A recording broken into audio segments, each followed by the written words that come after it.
Is it just me, or does it seem like there's an increasing amount of spam emails, text messages, phone calls? On today's episode of Friends Talk Financial Planning, we're going to share with you 5 tips to help protect your identity from the cyber criminals.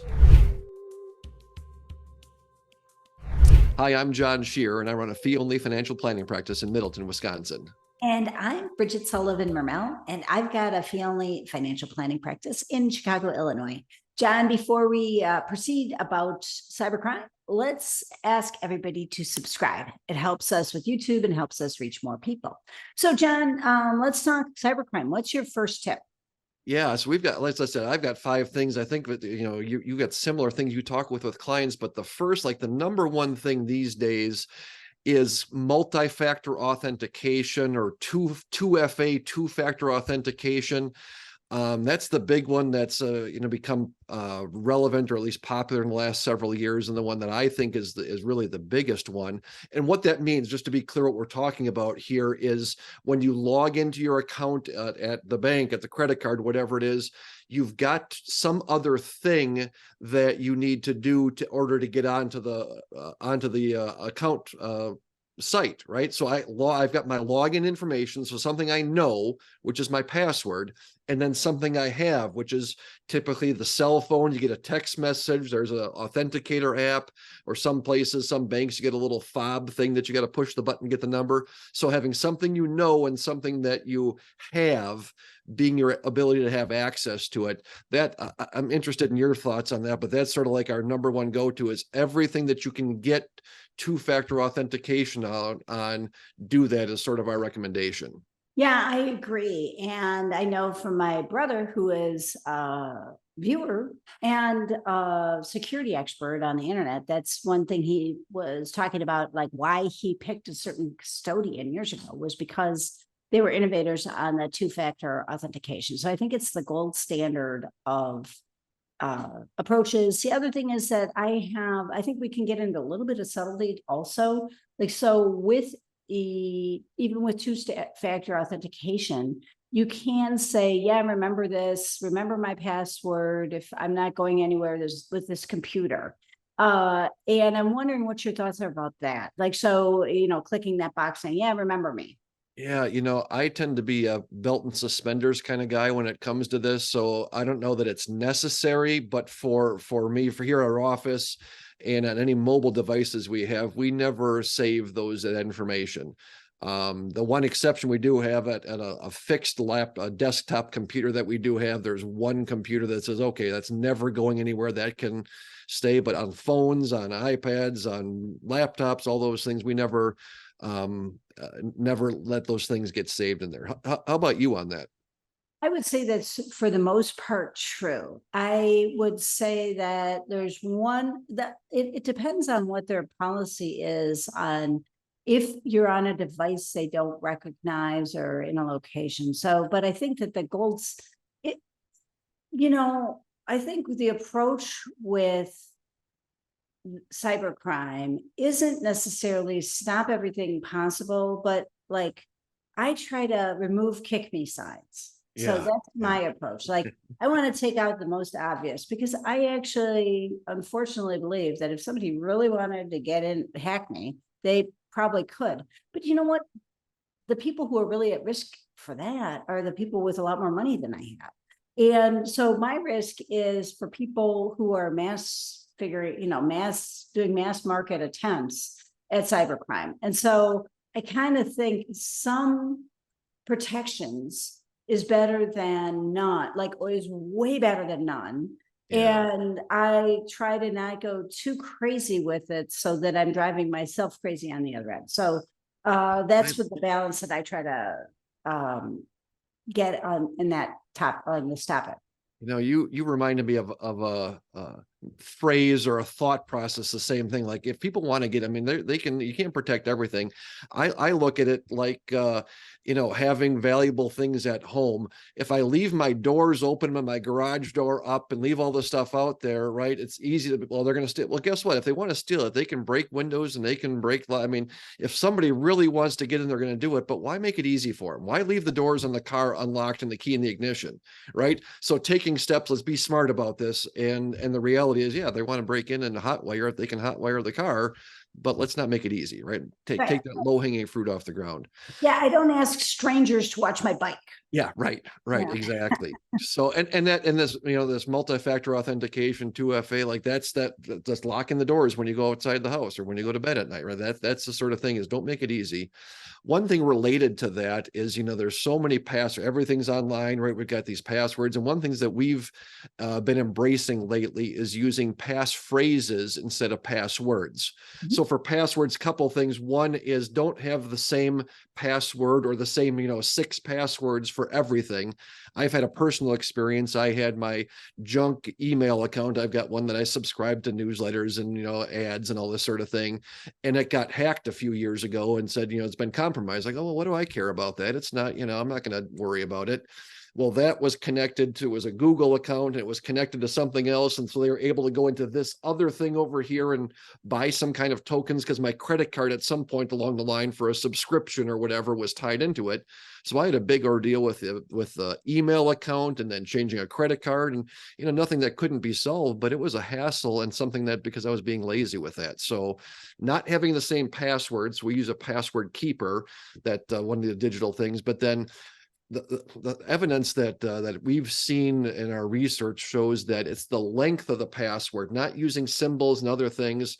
But once you get up to about 15 digits in the number of things on the password, it becomes really hard to crack.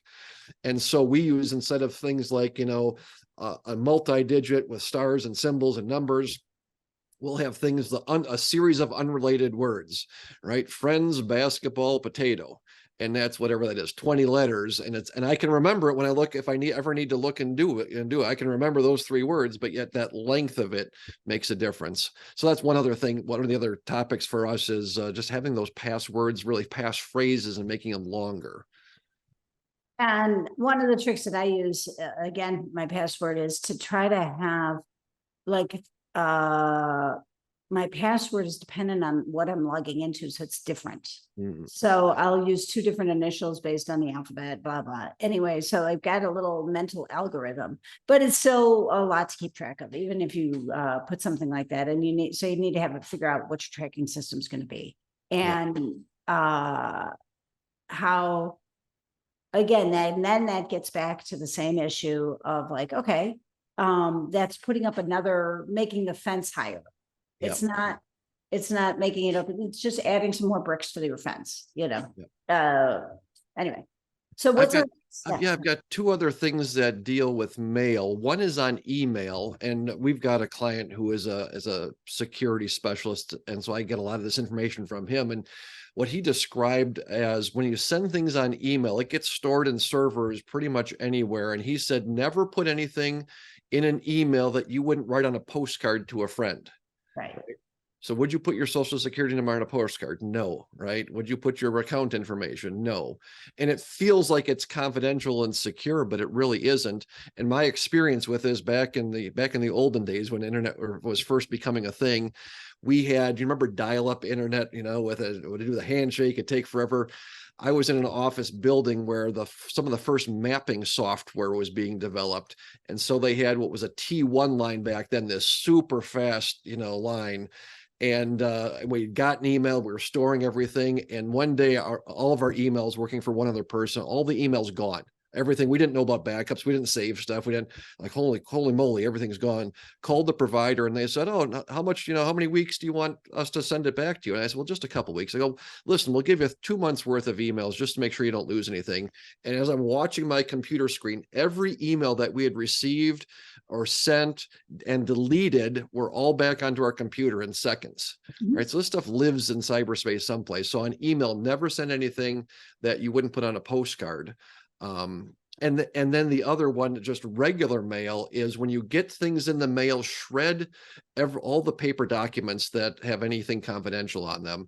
And I'll give just one other example on that. Is I have a friend, this person who was talking about cybersecurity, also did some other type of identity theft things. And they said, and this is a few years back now, but everybody gets those credit card offers in the mail, right? Sign up for this credit card.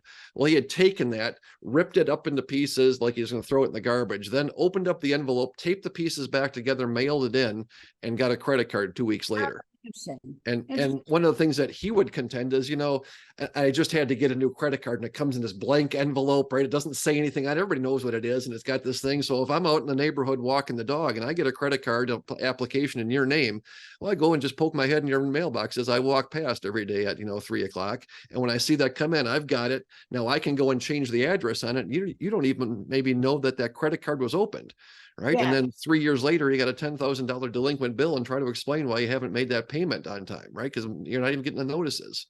So email, don't put anything in it you wouldn't put on a postcard, and everything that comes in the US mail, shred anything that might even be confidential.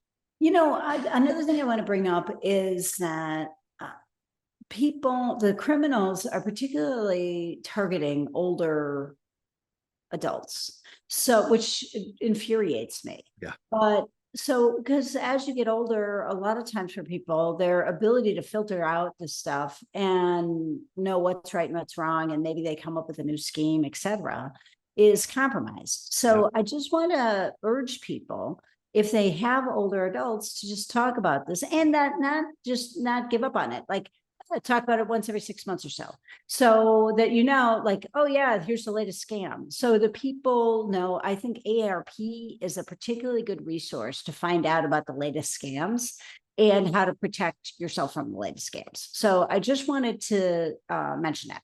Yeah, I think that's great. I just read something recently from 2 years ago that scams like this on people over age 65 were $3 billion worth of losses, and I think it was 2021. So a significant thing. Yeah. Well, they have more money and they're less savvy, and they could be, like totally able to function, drive, etc., but losing a little less skeptical. They might be more less skeptical about what they're saying. I got one more of my tips that I use, and I think that you might have a different opinion on this, Bridget, but we tell everybody that they should freeze their credit so that no new accounts can be opened in their name. It used to be that you had to pay $20 or $40 every time you opened and closed credit. Now that's free. You can go online and fill out the forms and get credit frozen for everybody. So we suggest that everybody do it because you can turn it back on and off real quickly. But I think you're not necessarily on that same page, if I remember right. I just think it's low on the priority list. So of all the other things that we've talked about, I would put that at the bottom. And there's two reasons for that. I think criminals are going for bank accounts right now and not credit cards. And also, I just don't like these I don't like the credit agencies. And so I just don't want to deal with them. So that's part of it. It's like, I don't want to give them another piece of my information. And so there's a part of just resentment, paranoia, I think, on that. I had somebody recently ask a question. I love your honesty. That's awesome. But about like, hey, what if I need to buy a car? What if I need to do this? And I was actually at a presentation, and one of the people said, hey, they just bought a car. They were at the Ford or GM dealership, and the person got on the phone with TransUnion Experience, said, hey, we're looking to do this. Can we up? And credit was unfrozen and frozen back again, and it was a phone call that took 2 minutes as part of the car buying process. So is it a little bit of a hassle? Yeah, but maybe not quite what it used to be on things. So those were our 5 things that we've got, you guys. 2-factor authentication, anywhere you can use it, absolutely do it. Passphrases, longer things, don't repeat passwords. Email, don't put confidential things in there. Regular mail, shred that stuff that comes in, and at least think about freezing your credit. You do those things and you keep those doors locked on your car and on your house, and don't let the bad guys in easy. Yeah, and I'm going to add 2 more. Look at your statements, both credit card and your bank statements. So review them once a month, so you can catch something when before it's too late. Yeah, that's great. Well, hey, with that, that's a great place to wrap up. Again, I'm John Shear. I run a fee-only financial planning practice in Middleton, Wisconsin. And I'm Bridget Sullivan-Mermel, and I've got a fee-only financial planning practice in Chicago, Illinois. John and I are both proud members of ACP, or the Alliance of Comprehensive Planners, which is a not-for-profit organization that helps financial planners who focus on tax focused, comprehensive, fee-only financial planning. So if you're interested in a plan, but John and I are both taking clients, but if you're interested in another planner in your area, you can check out acplanners.org. And don't forget to hit that subscribe button.